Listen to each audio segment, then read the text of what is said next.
Bien, buenos días. Ahora abordaremos el tema relativo a los retos y perspectivas desde una visión inclusiva, para lo cual les voy a presentar a la doctora Elieen Raymond. Ella enseñó durante 18 años en programas universitarios para atender a alumnos con necesidades educativas especiales. Después trabajó como educadora en escuelas públicas en los Estados Unidos. Durante 2005 al 2009 se desempeñó como decana asociada a la Escuela de Estudios Profesionales de Educación en la Universidad Estatal de Nueva York, donde tiene el rango de profesor emérito. Ella es la actual presidenta de DICES, la División Internacional de Educación Especial y Servicios. La doctora Raymond fue becaria en la Universidad Metropolitana Nelson Mandela en Sudáfrica durante el 2009. Continúa trabajando como investigadora asociada para profesores en formación. Recientemente completó un proyecto de especialistas denominado Fulbright de corto plazo relacionado con la atención a las barreras para el aprendizaje. Su investigación actual se centra en cuestiones relativas al servicio de alumnos con discapacidades y tiene diversos textos, entre los cuales destaca el libro titulado Hacer trabajo en escuelas inclusivas, que se hizo en compañía de colegas sudamericanos. Con frecuencia presenta su investigación y su trabajo en distintos países a nivel mundial. Vamos a darle por favor la bienvenida a la doctora Elieen Raymond.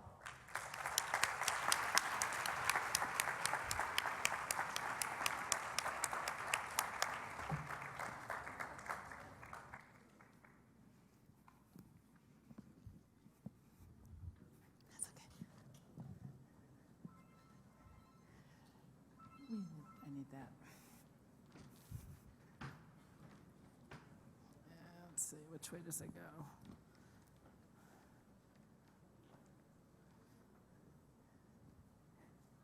Buenos dias. Oh, come on. Buenos dias. Stand up. Turn in a circle. Jump. You can sit down. I was sitting as long as you. It's good to do a brain break. Buenos dias, molwene, horamora, good morning. Our trip this morning is going to take us from the United States to South Africa and here to Mexico. So we hope that the trip will be interesting to you.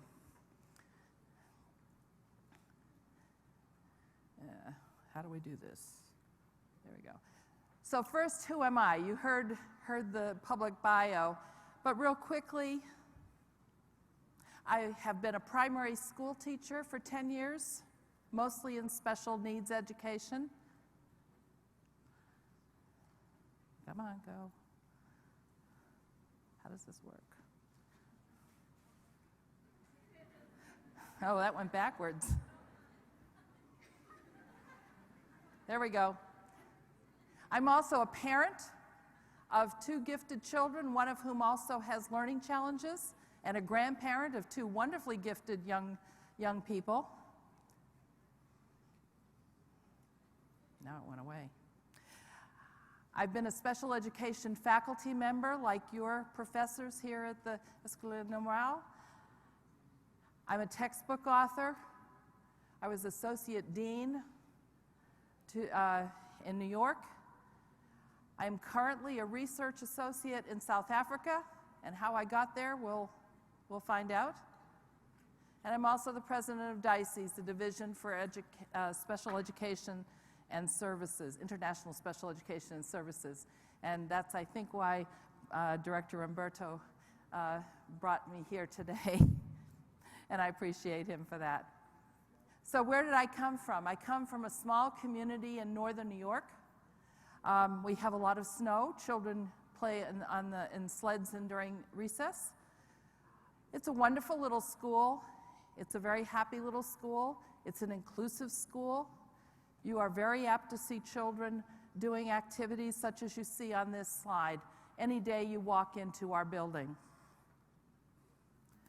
Then came my Fulbright year. A Fulbright is a program that the United States government offers to graduate students and to academic faculty members that allows U.S. folks to travel to other countries and allows people from other countries to spend a year or more in the United States studying. I suggest you all look at it one day. It's a great opportunity. So my Fulbright year happened in 2009, and I went to South Africa. People said, "Why are you going to South Africa? Do you have friends there?" I said, "Not yet." And I've never had a real adventure in my life, and I think this may count. So my goal was to think about the way I teach, the methods that I've found to be effective in my teaching, and to see how they transfer into a different cultural context. And I was particularly interested in issues around inclusive education. Now, where are we? Africa, big place. Yesterday we heard about Morocco, which is way up at the top, west side of Africa. There's the equator. That's where things turn different. The sky is different. And South Africa is at the very bottom of the continent of Africa. And it's a long way. It's a very large continent. I was in South Africa, but I was in the Eastern Cape, which is the poorest province within the country of South Africa, and it is also the birthplace of Nelson Mandela. And I was situated in Port Elizabeth, which is a wonderful little coastal city, not so little, million or so people. And I was assigned to work at Nelson Mandela Metropolitan University. So now you see where I am. I've gone from the very top of New York, and I've gone all the way to the bottom of Africa. Come on, go.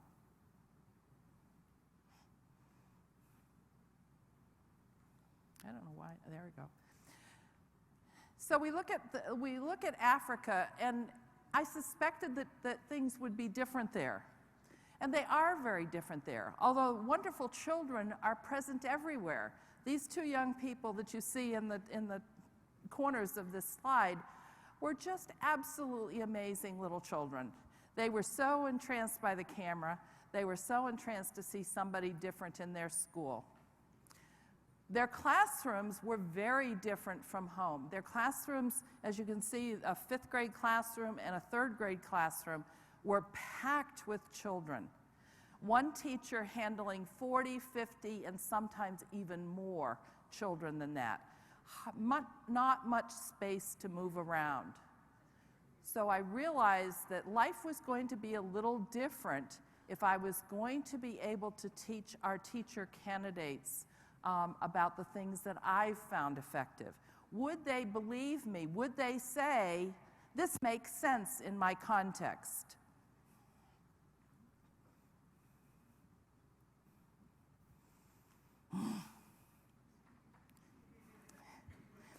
So what we're going to do today is we're going to talk about things I've learned about inclusion in South Africa, and also how that relates to my work at home. And I hope that that's something that you all will do constantly through your career. When you hear about something that somebody else is doing somewhere, bring it back to your home and say, how is this different? How is it the same? So we have to start at home, and in the United States and the United Kingdom, we've kind of stamped all the documents with our name on them. And often what you read about has come from the United States or the United Kingdom. And the interesting thing that you need to understand about that is that, too far, is that special education in both of those countries happened in the middle of the 1880s, with institutions of various sorts. And gradually, over the time, through the 1900s, both of our countries established policies and laws that said every child needs to be in school. And so we set up special classes, and we set up special schools.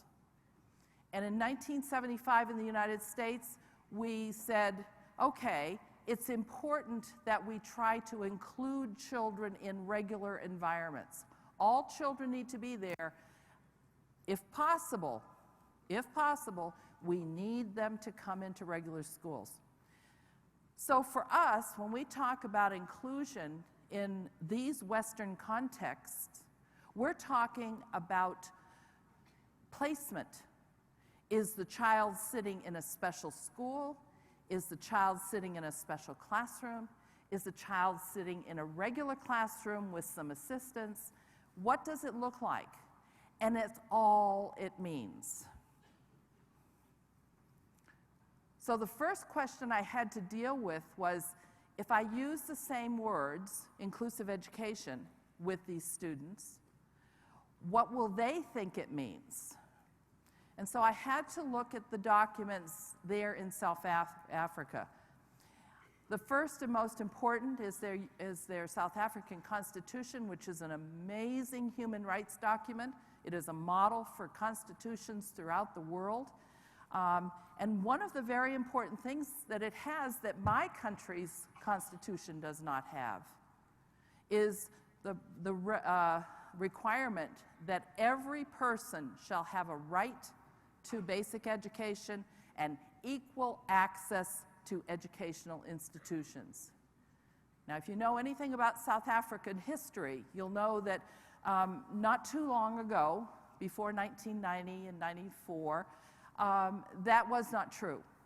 Everything was very segregated and separate, and children with disabilities got very little supports and services unless they were white. So this was a major guarantee in the Constitution. But even more important following that, 5 years later, was a document that I encourage you to Google, because it's a good read. It says some very important things, and it really helped me understand that inclusive education in South Africa was different. White Paper 6 says that all children can learn and that all children need support. Now think about that. How does that differ with much of the conversation that we have around special needs education and inclusive education? All children can learn, and all children need support. And the goal of White Paper 6 was to maximize the participation of all learners and to minimize the barriers to their learning. Have we mentioned disability once yet? Have we? No. We're talking about all children. So it's education for all that South Africa was promoting, and they realized that they would have to develop their schools as supportive learning centers. That meant that their schools were going to have to change. Now, they haven't all changed yet, but that's the goal. They were also going to have to learn new ways of teaching, because education in South Africa, I realized, is very much about a teacher and students. I talk, you listen, you write down. I give you a test, you write down what I just told you. That's what it is. That wasn't the way I teach, but that's the way it was there. And they're moving past that. For me, the really key thing was the final requirement that removing and reducing barriers to learning was important. Now, what is a barrier to learning? White Paper 6 explains that a barrier to learning is the result of the interaction of some things about the student. So the student's ability, the student's visual or hearing abilities, where they come from, all sorts of things about the student. But the interaction of that with the rest of the world. And does the system find a way to support that learner and all of the other learners? Do any of the factors about the child matter all that much? Now, in South Africa, you have to understand that one of the major barriers that is very, very difficult is that they have 11 national languages that are all recognized and supported. So in any given school, you will be teaching students with 3 or 4 different home languages. And they all have to learn English starting in grade 1, and then by grade 4 they have to learn in English. So this is a complicated mix of the languages that you heard me greet you in, Hurumora, the Afrikaans-speaking youngsters, Mulweni, the isiXhosa-speaking youngsters, good morning, the English-speaking youngsters, although there's a small number of them. And they all have to somehow be accommodated in this educational system, and not for changing them all to English, but to helping them be multilingual. Because multilingualism is an essential characteristic of a South African. It's not something that's a problem that you have to get rid of. It is what they want to be known as. The country that speaks in lots of ways. So let's think about the barriers. Well, disabilities can present barriers, and you know that. You've talked a lot about that. And they can be mild disabilities as well as severe. But think of some others that are listed in White Paper 6. Negative attitudes, stereotyping of difference, inflexible curriculum, one size fits all. Inaccessible or unsafe built environments, lots of that. Inadequate support services, one teacher in a classroom, not much else. Inadequate policies and legislation, rules and policies that don't support teachers and learners. And the non-recognition or non-involvement of parents. Oftentimes we dismiss parents, and that's a barrier. White Paper 6 says they need to be invited into the process. The community needs to be invited into the process. And inadequate training of educators. This is a huge one because most of the teachers were educated before the end of apartheid. So their educational practice is not what was needed for this new South Africa. Some more. The content of the curriculum, is it relevant to today's youth in South Africa? The language or medium of instruction. How do we handle this complicated language system? Classroom organization and management. You saw the classrooms. Are those good classroom environments for most children? No. Children need to move. Methods and processes used in teaching. We don't just need one way of teaching. The pace of teaching. Do we have to all be on the same page on the same day right now? The materials and equipment for learning. Big problems with technology. If you don't have the books, you don't have the technology, all you have is a chalkboard and a teacher, you're going to be limited. That's a barrier to learning. And as we've talked about this morning, methods of learning assessment. How do we assess learners that gives us accurate information? Don't even worry about fair, but does the information we get from students really tell us what they know and can do? So what does inclusive education mean in South Africa? And it should mean it here. Well, first off, we have to think about the two words inclusion and exclusion. We think of them as being opposite. I'm not sure that's quite true, but let's take that further. What does it mean to be included? How do you feel included? When do you feel included? What makes you feel included? Can you think of a time when you have been included? And then think about the other side. What does it mean to be excluded? Can you think of a time in your own life when you were excluded, when you needed help on something and you didn't get it? What was the impact of feeling outside of the school's care? And so what we all need to ask first off before anything else is, who do we fully or partially exclude today and how? And again, did we mention disability here? Not specifically. Disability is part of the mix. I didn't know anything about the international community's voice on this either, and I encourage you to look at these documents as well through UNESCO, Education for All.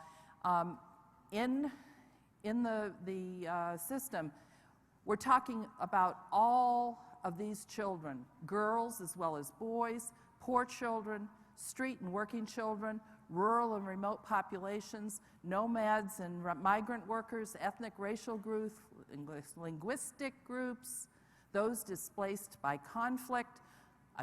Finally, children with disabilities pops up. Those affected by HIV and AIDS, big issues in Africa generally. Gifted and talented. How many of you think of the gifted and talented as part of this? My own child, my precious younger son, was both gifted and talented and language disabled. Fine, okay, we can handle that, right? And any other disadvantaged or marginalized groups. So education for all means all of these. And so when we only think about any one of these as something we're caring about, we've made a mistake. Because most students fall into more than one of those categories. And if we want to serve them, we have to just say, no, all children is all children. The Salamanca framework is another important document for you to look at. Regular schools with an inclusive education orientation are the most effective way for building inclusive societies. If we don't do it right in schools, it's not going to happen. All children should learn together whenever possible, and schools must find ways to respond to these needs of all learners. That sounds impossible.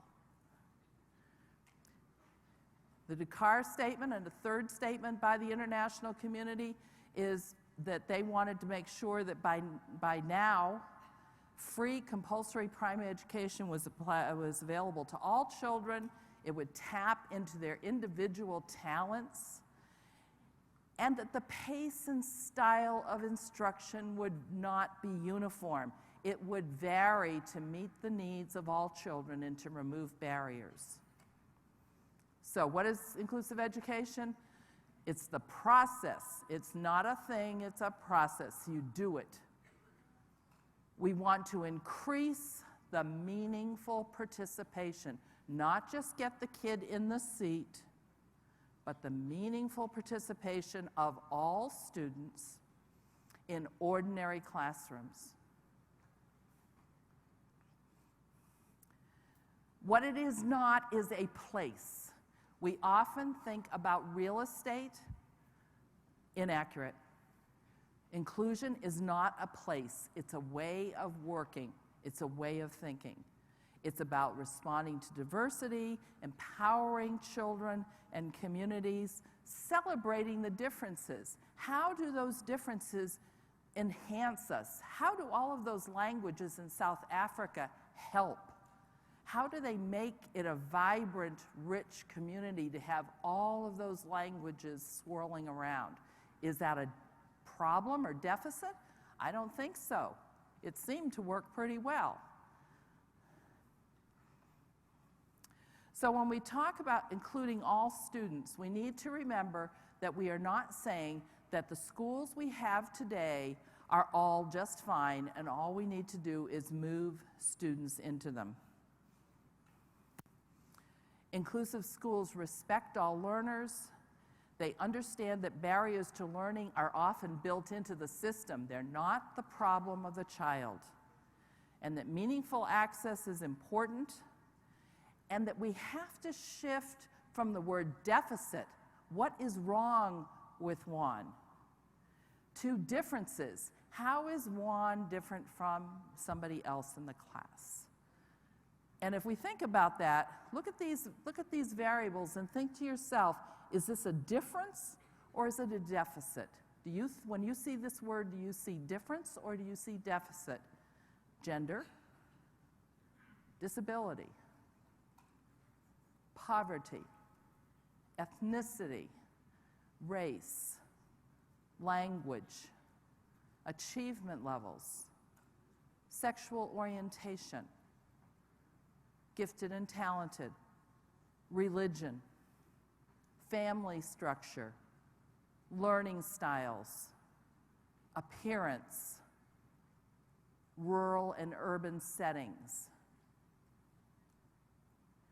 How does the world change if you start thinking about these things not as problems to be solved, problems to get rid of, but as differences that we can use to build an inclusive, supportive place? We want to infuse those learning supports into our system so that they're available to all learners. I don't need a child to be labeled with something in order to get a service. If a child wants to hear a book on tape, does he have to be blind? Or could he just listen to the book on tape because he likes to learn that way? And our question that I posed for my teacher education students in South Africa was, how can I make my classroom more flexible for all learners? And this was hard for them. How can we make sure that the generally available ways of teaching are accessible to all children? The answer that I brought with me from the States is the concept of universal design for learning. And universal design for learning bears some thinking about because it asks us to think about instruction in a different way. It does not mean making adjustments for Juan or David or whoever. It doesn't mean fixing the curriculum or fixing instruction after the kid shows up. It means that we want to think about the barriers and remove them before they happen, and remove them for everybody. So we understand that classes are diverse. This group, your group here, you're all kinds of differences. And that your abilities vary on a continuum on lots of issues. And what universal design tells us is it's the curriculum and instruction that need fixing, not the learners. It is the curriculum that is disabled. And they hold that curriculum materials, the things we use to teach with, have to be flexible and varied and diverse. And the things that teachers do differently in an inclusive classroom are designed to benefit all learners. They're not just special things that only one kid gets. Now, I want you to pay careful attention to this slide because this one has so much attached to it, and it's going to tell you what you need to be going when you go home to think about. Universal design for learning says three things. It says, learners need multiple and flexible ways of getting information. How do you get information? How do you prefer to get information? If you could choose any way of learning, how many of you would go to a textbook? Where are your teachers? That one didn't get too many, a few. How many of you would like to watch a video? Yeah, a few more. How many of you would like to have a guest speaker? A few. How about going out into the community and seeing something firsthand? Yeah? Do you see? The hands are popping up in different places all over the room. So each of you has preferred ways to get information. If we do all of those things, if we plan for books and for videos and for maybe computer programs and guest speakers and field experiences, if we plan all of those things, who's going to be happy? Let me see who would be happy if we do all those things. Come on, there's something there for everybody. We end up being able to meet the needs of all children much more effectively. And it doesn't mean that you only pick the thing that makes up for some deficit you have. It means that I just like to see things more than hear them. I don't have any disability. I'm pretty okay together. Nobody's diagnosed me as anything. But a teacher needs to think this. How do we allow students to demonstrate their knowledge and skills? This was mentioned a couple of times this morning already, that we need to have multiple and flexible ways for children to demonstrate what they know and can do. This means that the idea that you can do all this stuff all year and then do one paper and pencil test at the end of the year and you'll know how well the students did doesn't really make sense. And it certainly doesn't make sense during the year.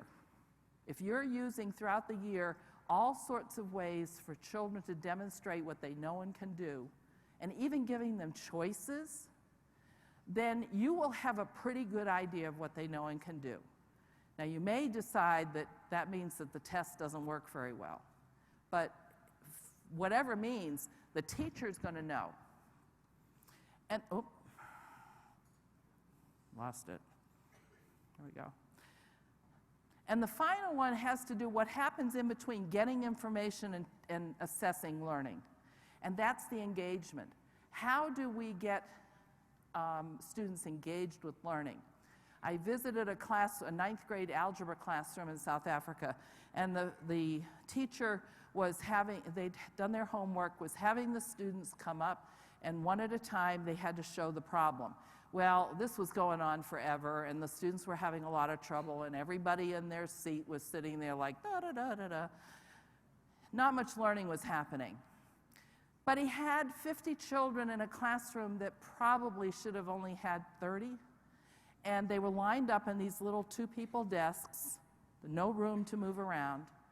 So I'm sitting there thinking, what do I suggest to this teacher? Well, all of a sudden I realized he's got partners in the room. Each of these pairs of students, they could be sharing their answers with each other and seeing how they found the answer differently. Or did they both get the same answer or not, and why? They could be having conversation. They could, all 50 of them, could have been engaged, not just the one kid at the board. So thinking about all the different ways to get students to be actively involved. Do they have to all do it the same? Like Iris's learning centers yesterday. Learning centers are great for providing lots of ways for kids to practice what they're trying to learn. So your challenge going from here is to say, okay, what are the different ways that my students can get information? What are the different ways that they can show me what they know and can do? And what are the different ways that they can engage in practice? Is writing the spelling words 10 times each really the only way to learn spelling? I don't think so. So my learnings from my South African experience and my friends there is that inclusive education is not just about moving formally excluded students into unchanged classrooms. It's not about moving children who are formally excluded into unchanged classrooms. Often the teachers would tell me, we can't do that because I don't have a ramp, I don't know Braille, I don't know sign language. That's not the point. Other learnings. It does not assume that all the learners in normal classrooms are all the same. Their assumption was if the child hadn't been in a special school, it was going to be difficult to bring them back because they know how to teach the kids they already have. Problem with that is all those children aren't the same either, but they are acting as if they are. Think about classrooms you have visited. Have you gotten the feeling that the teacher assumes that unless the child has a label on their forehead, that they all have the same needs? The one-size-fits-all strategy that so many teachers around the world use, it's the way they were taught, it worked for them, they're going to just keep doing it, does not work. It is a very bad strategy. And inclusive education is not only about severe disabilities. In South Africa, the only students that were identified for any kind of special services ever were kids with visual impairment, hearing impairment, physical impairment, or intellectual disability at the severe levels. So there were lots of kids sitting in struggling in ordinary classrooms who weren't even noticed. And so inclusive education says we care about every child. We care about children who struggle for learning in some reason, and we also care about those who don't struggle, but who could be doing so much more if they had the opportunity. It's not an all or nothing issue.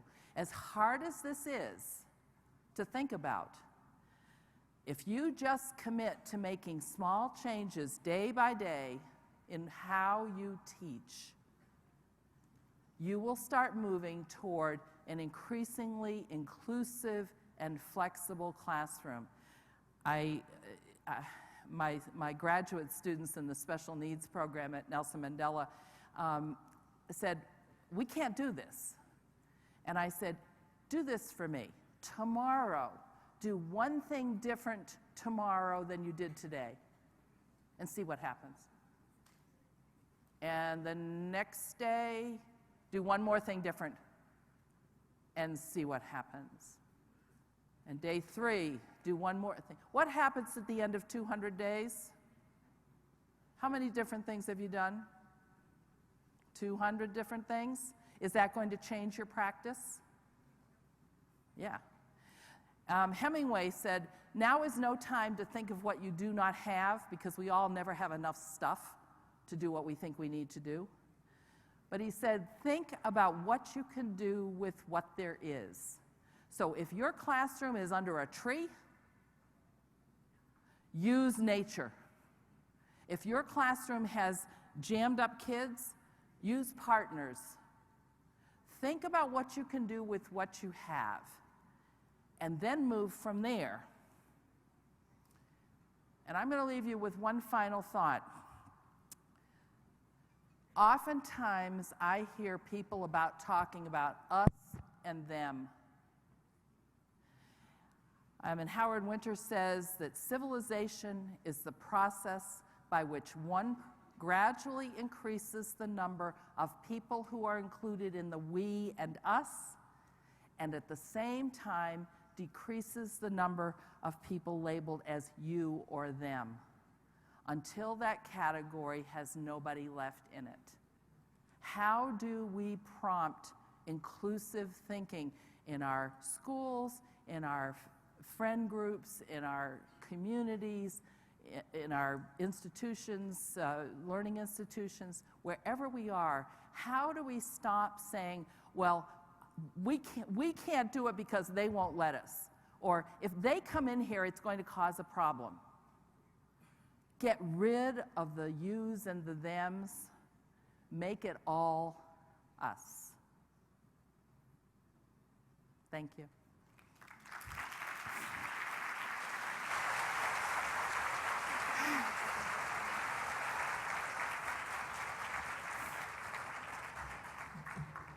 Sin duda alguna, establecer lazos con otros permite potenciar nuestro desarrollo profesional y también comprender que la educación inclusiva debe existir en cada rincón del mundo. Nuestra tarea entonces será buscar la eliminación de barreras que puede estar presente en cualquier elemento, en la comunicación, en los métodos, y finalmente comprender que las diferencias individuales nos enriquecen. Por favor, vamos a darle nuevamente un fuerte aplauso a la doctora Raymond para que también le entreguemos el reconocimiento por parte de nuestro director.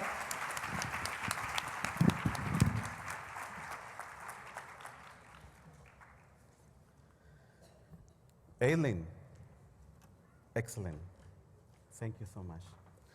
La Escuela Normal de Especialización, Humberto Ramos Lozano, otorga este reconocimiento a la doctora Elieen Raymond por su destacada participación en el Congreso Internacional La Educación Inclusiva, un horizonte de posibilidades en Monterrey, México, junio del 2015. Muchas gracias, Elieen.